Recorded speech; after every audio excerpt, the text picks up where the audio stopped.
Thank you, Comsec. Before we begin tackling all the issues today, let me just run through them one at a time so that we can have an orderly discussion and give each concern sufficient time to be discussed. We will start with Senate Bill 819, filed by Senator Win Gatchalian on the Bill of Rights of Passengers of Taxis, tourist card, transport services, and other similar vehicles. Together with this, we will take up Senate Resolution 872, which raises concern regarding the regulation of transportation network, vehicle services, and Senate Resolution 1252, which discusses the surge pricing and passenger complaints against transportation network companies to strengthen the regulation of TNCs, particularly TNVS.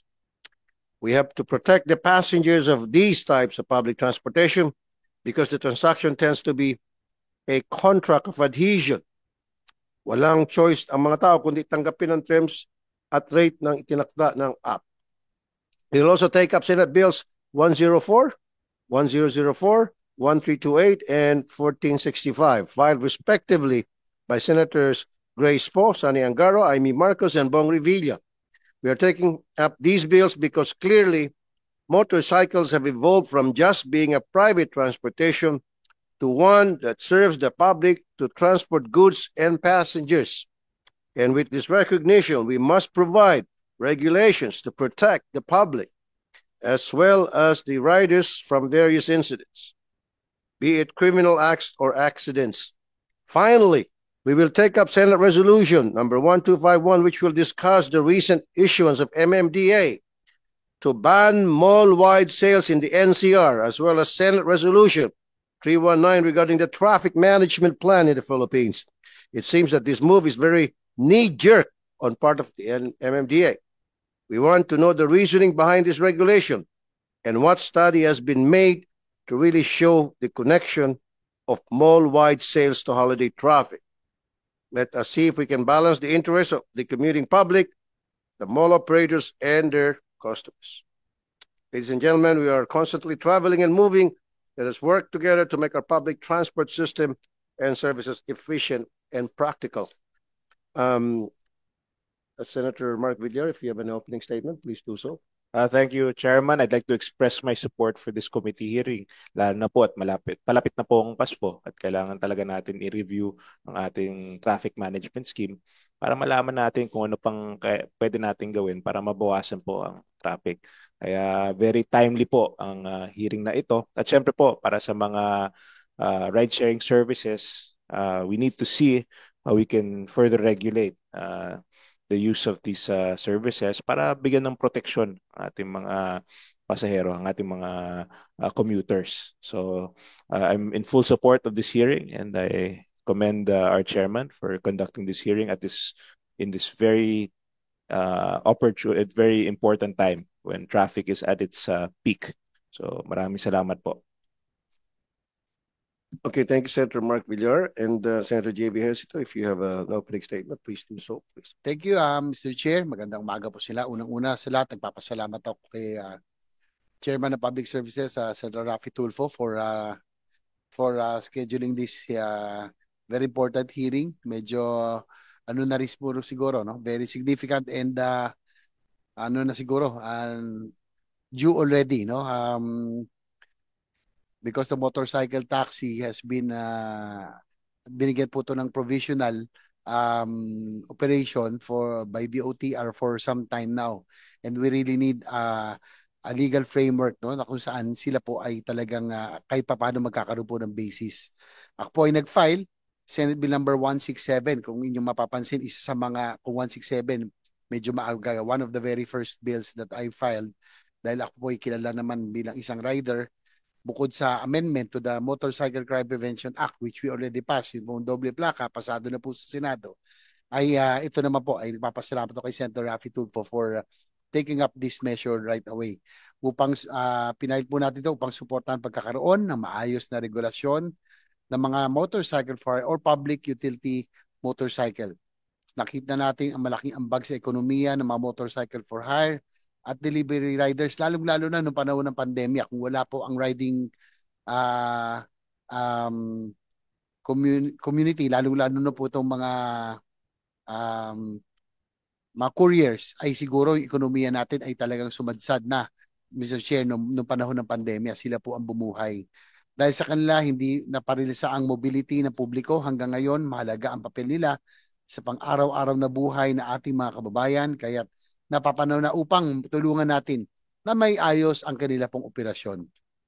Sa paglaganap ng operasyon ng mga motorcycle for hire, nais natin tiyakin na ang mga ating mga riders ay may sapat na proteksyon sa batas dahil ang pagpamamasada gamit ang kanilang mga motorsiklo ay kanilang pangunahing hanap buhay. Nais din po natin tiyaking ligtas ang mga commuter at ang mga lansangan.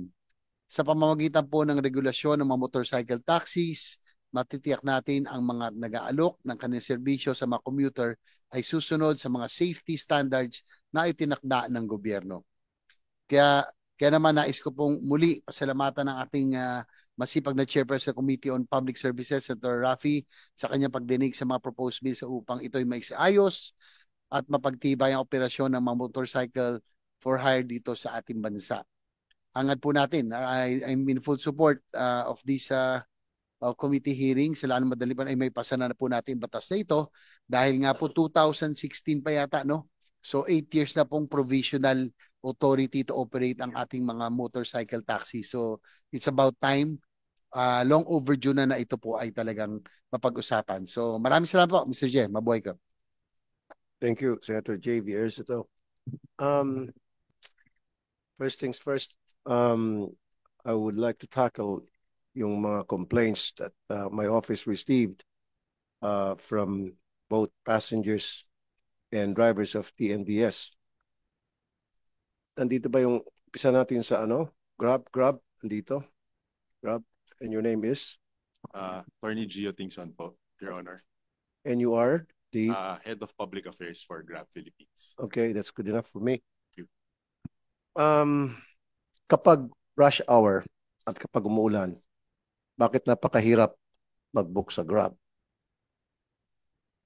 Your Honor, yung issue din po, mainly on yung main factor po na ginagamit natin doon ay kulang po tayo sa supply ng drivers on road. Lalo na po pagdating ng rush hour. Marami hindi bumabiyahe at yung iba pinapalipas po yung traffic. Kaya po kailangan ma-incentivize po sila na bumalik po sa daan, especially pag kailangan po ng riding public. So ibig sabihin pag matraffic yung iba ayaw nilang bumiyahe. Samantalang yung mga regular taxi, matraffic o hindi, nagbibiyahe sila. Yung mga taxi drivers kapag sila ay namili ng pasahero, minumultahan sila. Pero mga taga-Grab, nakalibre.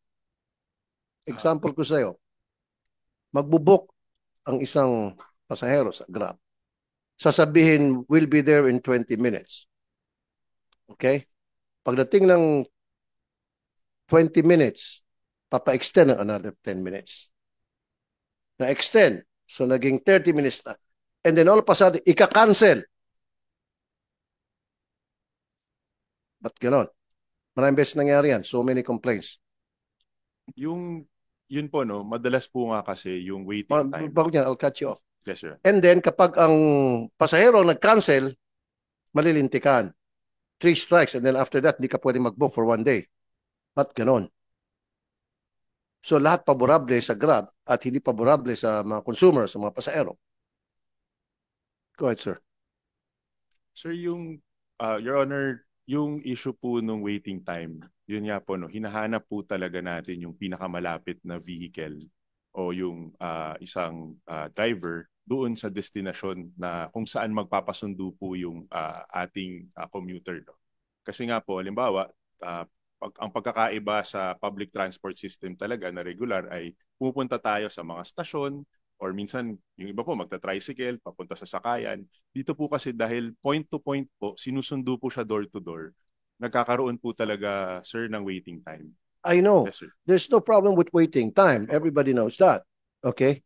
We don't have any problem with that. The problem is kapag kinancel yung booking. Sabi ko nga sa'yo, mag-antay na yung pasahero ng ilang minuto and then i-extend pa ng ilang minuto. And then later on, ika-cancel. Ilang beses na nangyari yan. In fact, may mga staff ako, ganun yung reklamo. Meron ako mga pupunta sa aking programa sa radyo na ganun reklamo. Cancel left and right kayo. Ba't yung pa pinag-antay? Ba't yung pa pinag-extend yung antay? And then all of a sudden, ipapakancel rin lang. Paumanhin na ho dun sa mga nagka-cancel po na drivers. No? Pag ganito po yung kaso, at syempre po pag nare-report or na-evaluate po siya, nabababaan po yung kanyang stars. For example, dito po nagkakaroon ng kaukulang investigasyon o tinitignan po yung bawat sitwasyon at titignan yung reasons for cancellation.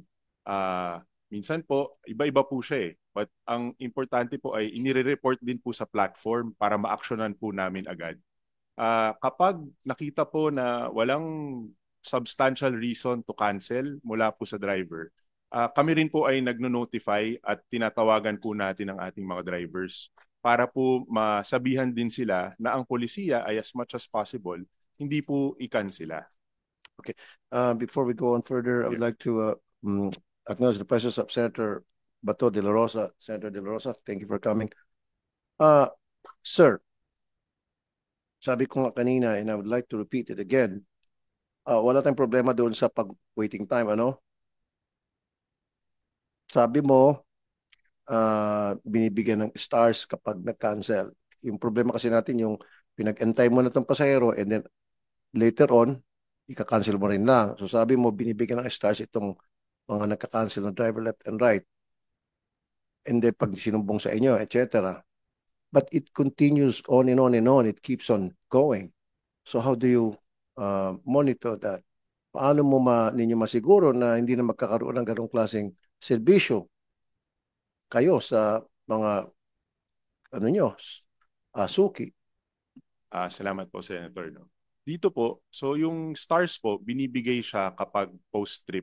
So halimbawa po, may napansin tayo na hindi kaaya-aya, serbisyo, medyo madumi po yung vehicle, doon po na-evaluate yung stars. Kapag cancellation po ang issue, magkakaroon po kapag nireport siya ng isang parang trip ticket or doon po ina-assess no, sa series or case number at tinitignan po yung sitwasyon. Ngayon po, over the past years, maganda po yung pag-aaral na nakuha natin tungkol sa cancellation at marami po siyang reasons. But nakikita ano po yung mga reasons na sabi minsan po yun, masyado pong malayo, minsan then kung masyadong malayo, di wag tanggapin. Yun hindi, you're listening but you're not hearing me. Yes. Tinanggap, pinag-antay. Sabi ko kanina sa example ko, 20 minutes nag-antay and then pagdating 20 minutes, extend another 10 minutes nandoon na. Nag-antay ng 30 minutes and then bago dumating 30 minutes, nag-antay ng 20 minutes, sa ika-cancel. Pero pag pasahero mag-cancel, may 50 pesos na fine. Pag kayo nag-cancel, wala. Star lang pinagsasabi mo. O ba't ganon? Senator, yung... No, sagutin mo. Yes, sir. Pag kayo nag-cancel, star siya.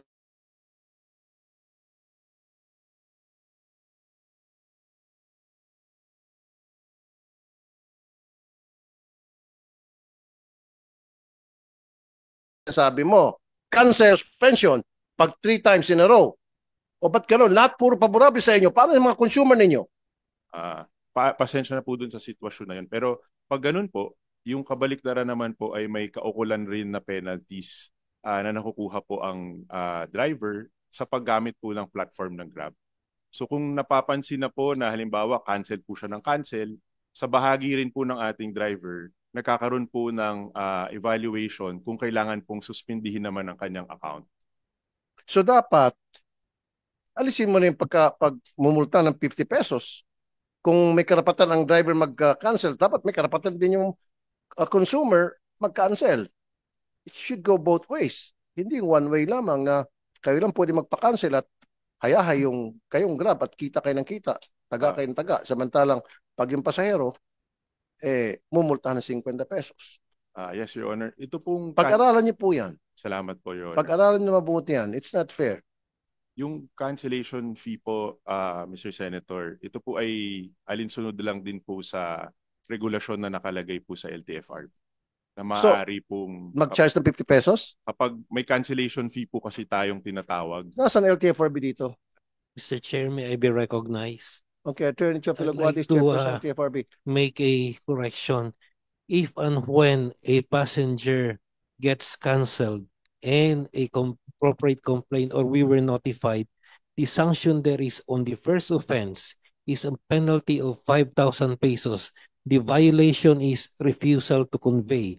Dahil tinanggap mo yung pasahero and then ayaw mo siyang dalhin sa kanyang destinasyon, if a complaint is filed, and we have cases of this, we sanction the driver with a 5,000 pesos penalty. Meron po bang na-sanction? Meron na po kaming mga nasanksyon. Bagamat kokonti lang po dahil kokonti nagpapaabot sa LTFRB. We have to be informed first. Pag na-inform naman kami, may sanction po kaagad yun after a show cause. Okay. This is what I want you to do sa Grab. Maglagay kayo dun sa inyong app ng notice na kapag nag-cancel ang driver na meron palang regulation sa LTFRB na sila mamulta ng 5,000 to let the passengers know and then kung ano yung kanilang rights at the same time para mag-ingat din itong mga driver na hindi sila basta-basta pawara-wara, cancel dito, cancel doon. At their convenience, puro at their convenience, hindi conveniente ng pasahero. Eh di wag na kayo mag-Grab kung ang gusto niya hayahay, kung gusto niya magpahanap-hanap lang ng pasahero na gusto niyo.